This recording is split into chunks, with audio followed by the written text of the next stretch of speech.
Buonasera a tutti, signore e signori, benvenuti qui in questa splendida cornice, grazie Giovanni, del teatro del seminario di Vittorio Veneto. Grazie per la vostra calorosa accoglienza e ringrazio anche fin da subito la Presidente della Fondazione La Porta ETS, la dottoressa Antonella Caldart, per l'invito a tenervi compagnia in questo che è stato e che sarà, da un lato, un pomeriggio di ringraziamento per chi ha contribuito con lavoro, tempo e denaro alla ristrutturazione della piccola comunità educante di Sarmede e dall'altro un'occasione per far conoscere questa e altre realtà gestite dalla Fondazione a chi magari non era a conoscenza. Al di là di facili generalizzazioni, purtroppo è la gioventù in questo periodo storico a vivere il momento forse più critico. Dopo molti anni di sostanziale immobilismo, in cui si sono bene o male riprodotti gli stessi schemi e rapporti sociali, in questi ultimi anni si sono presentati nuovi attori sulla scena a sparigliare le carte. La crisi finanziaria, la pandemia, la crisi economica, l'inflazione, l'avvento e la diffusione capillare delle tecnologie iperconnesse. E non sempre il mondo degli adulti è stato ed è in grado di comprendere e gestire questi cambiamenti. E finendo per subirli, li ha spesso rovesciati sui più piccoli. Signori, non serve che sia io a dirvi che il nostro futuro sono proprio loro, i più piccoli, e tra tutti loro anche e in particolare quelli che stanno vivendo un momento difficile.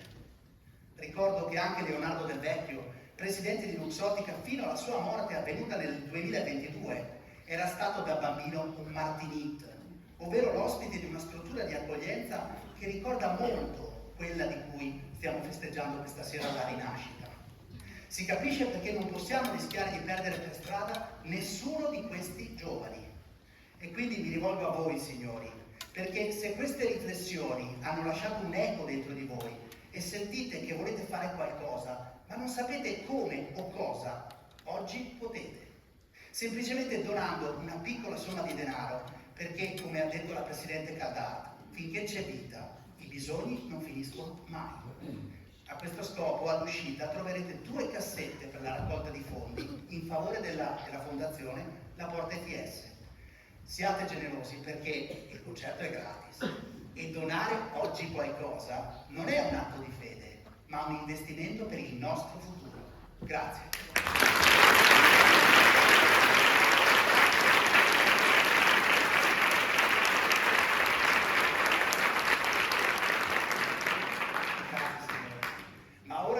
Lasciare spazio alla musica vera protagonista della prossima parte del pomeriggio, vorrei introdurvi e chiedervi un forte applauso per loro, i nostri musicisti, l'impeccabile maestro Giovanni Tonon al pianoforte,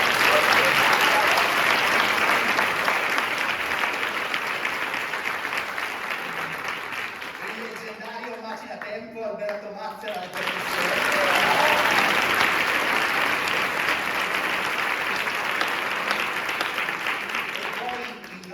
pazientissimo maestro Andrea Matter,